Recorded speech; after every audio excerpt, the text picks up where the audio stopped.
90 के दशक का दूरदर्शन अपने आप में बड़ा अनोखा था। उस दौर में टेलीविज़न पर तरह तरह के एक्सपेरिमेंट्स किए जा रहे थे। तमाम प्राइवेट टीवी चैनल्स के साथ साथ दूरदर्शन पर भी विभिन्न विषयों वाले टीवी शोज़ प्रसारित हो रहे थे।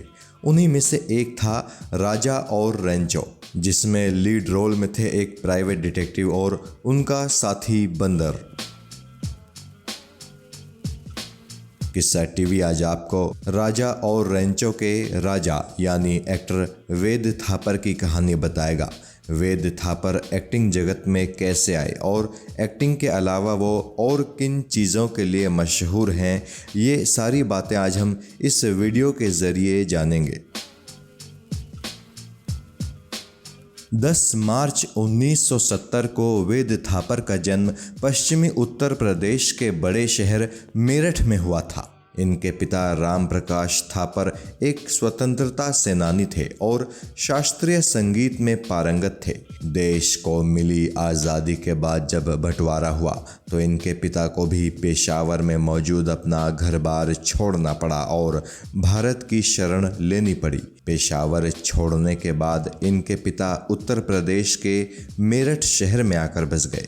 वेद थापर की पैदाइश मेरठ में ही हुई। इनकी पढ़ाई लिखाई भी मेरठ से ही हुई। छोटी उम्र से ही अपने पिता से क्रांतिकारियों के किस्से सुन सुनकर बड़े हुए वेद थापर देशभक्ति से हमेशा ओतप्रोत रहे। चूंकि कला से इनके परिवार का गहरा लगाव रहा है तो इनके घर वालों ने अपना एक पारिवारिक थिएटर ग्रुप बना लिया था।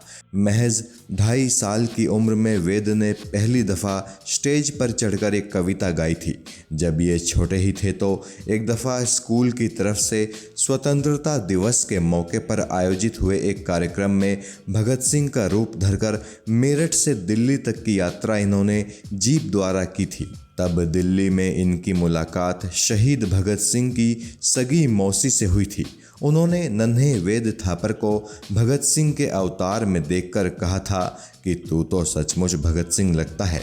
उस दिन से ही वेद थापर शहीद भगत सिंह की शख्सियत से बहुत ज़्यादा प्रभावित रहते हैं। भगत सिंह की शख्सियत का प्रभाव वेद थापर पर कुछ इस तरह हुआ था कि मेरठ में रहने के दौरान जब ये थिएटर किया करते थे तो भगत सिंह के जीवन के किस्सों पर ये ज़रूर कोई ना कोई प्रस्तुति देते रहते थे। अपने शहर मेरठ में ये इप्टा से जुड़े थे और रंगमंच में बराबर हिस्सा लेते रहते थे।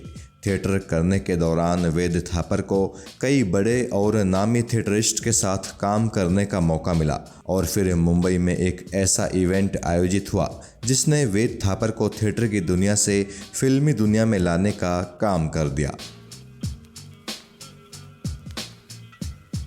वेद थापर जब मेरठ में इप्टा संघ थिएटर कर रहे थे तो साथ ही साथ इन्होंने अपनी खुद की भी एक थिएटर कंपनी शुरू की थी।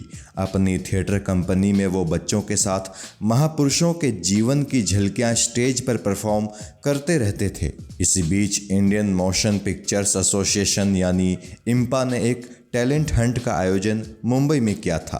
वेद थापर को भी इम्पा का ऑफर लेटर मिला था। वेद थापर को ये ऑफर लेटर मिलने की कहानी भी बड़ी दिलचस्प है। दरअसल जिस वक्त वेद थापर इप्टा के साथ मेरठ में थिएटर कर रहे थे तो उन्हीं दिनों इनकी पढ़ाई भी चल रही थी। इम्पा ने जब देश भर में अपने टैलेंट हंट का विज्ञापन दिया तो वेद थापर के एक दोस्त ने इनसे कहा कि इन्हें भी इस टैलेंट हंट में हिस्सा लेना चाहिए।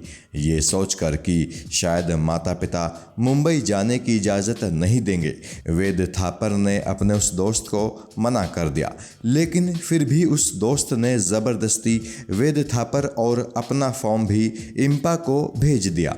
किस्मत का खेल कुछ ऐसा रहा कि जिस दोस्त ने वेद थापर का फॉर्म भेजा था उसका सिलेक्शन तो इम्पा में नहीं हुआ, पर वेद थापर का सिलेक्शन हो गया।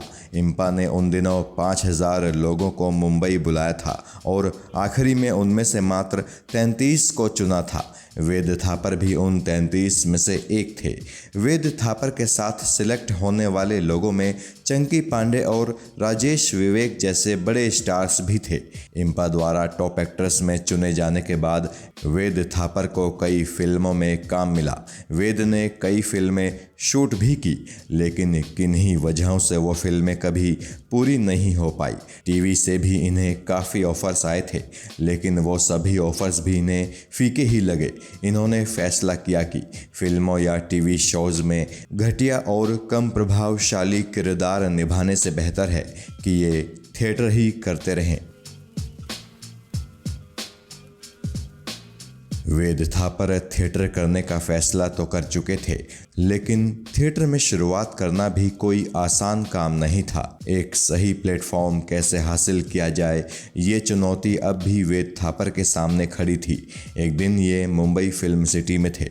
इत्तेफाक से जैकी श्रॉफ की फिल्म पाले खान के सेट पर इनकी मुलाकात प्रख्यात थिएटर आर्टिस्ट दिनेश ठाकुर जी से हुई, जो कि पाले खान में एक अहम रोल निभा रहे थे।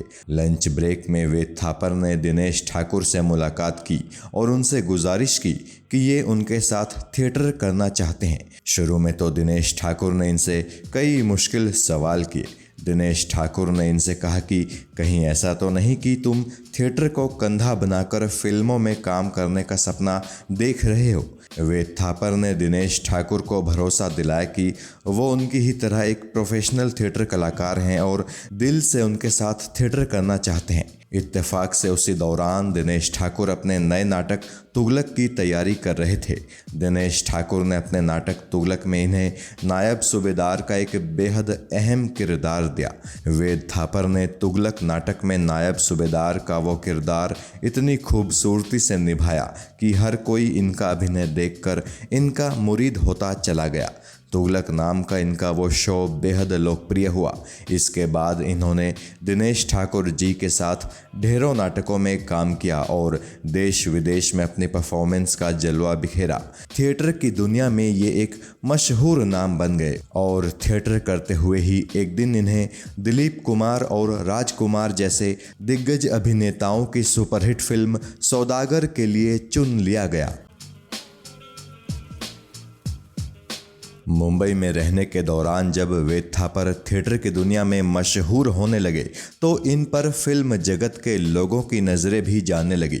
एक दिन पृथ्वी थिएटर में ये मन्नू भंडारी के लिखे महाभोज नाम के नाटक में परफॉर्म कर रहे थे। इत्तेफाक से उस नाटक को देखने उस जमाने की बड़ी अभिनेत्री दीप्ति नवल भी आई थी। दीप्ति नवल को वेद थापर की एक्टिंग बढ़िया लगी। इत्तेफाक से उन दिनों ही सौदागर फिल्म में राजकुमार साहब के जवानी के रोल के लिए किसी ऐसे कलाकार की तलाश की जा रही थी जो दिखने में एकदम युवा हो और जिसकी शख्सियत और बोलने का अंदाज राजकुमार साहब से मिलता हो। दीप्ति नवल वेद थापर को अपने साथ राजकुमार और दिलीप कुमार के पास ले गई। वे दोनों महान कलाकार भी वेद थापर की शख्सियत से काफ़ी प्रभावित हुए और वेद थापर को सौदागर फिल्म में राजकुमार साहब के जवानी वाले किरदार के लिए साइन कर लिया गया। यानी सौदागर फिल्म में आपने जिस नौजवान राजेश्वर सिंह को देखा था वो वास्तव में अभिनेता वेद थापर थे।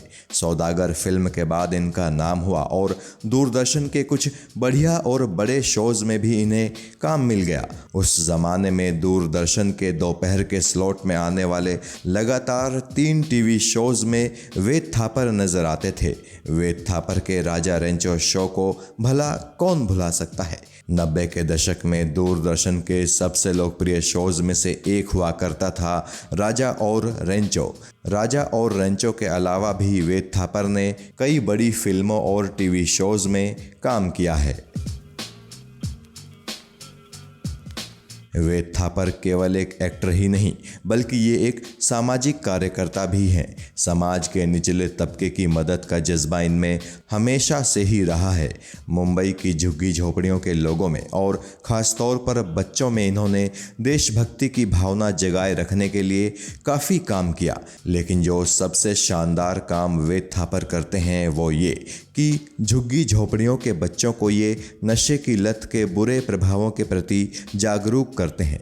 इन्होंने अपनी खुद की एक NGO शुरू की जिसका नाम है हम आवाज़। अपनी इस संस्था के ज़रिए ये समाज के गरीब तबके के सोशल अपलिफ्टमेंट के लिए बहुत काम करते हैं।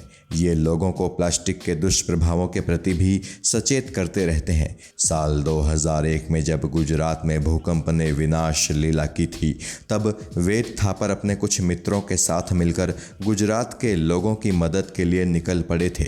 देश प्रेम की भावना कभी क्षीण ना हो, इसके लिए वेद थापर खुद को वेद भगत सिंह कहना पसंद करते हैं। साथ ही साथ चूँकि ये समाज सेवा को अपना धर्म मानते हैं, तो ये अपने आप को वेद कबीरा भी कहते हैं। वेद थापर एक प्रशिक्षित नाड़ी चिकित्सक भी हैं। मुंबई में इनका अपना क्लिनिक है जहां ये आयुर्वेद मेडिसिन की प्रैक्टिस करते हैं। अपने क्लिनिक पर आने वाले गरीब लोगों से ये कभी कोई फीस नहीं लेते। साथ ही साथ गरीबों को ये अपनी तरफ से दवाइयाँ भी मुफ्त में ही देते हैं। यानी कहा जा सकता है कि डॉक्टर वेद भगत सिंह उर्फ वेद थापर एक अच्छे एक्टर ही नहीं बल्कि एक शानदार शख्सियत वाले इंसान भी हैं। अभिनय क्षेत्र ही नहीं, समाज को दिए गए योगदान के लिए किस्सा टीवी वेद थापर को सैल्यूट करता है। जय हिंद।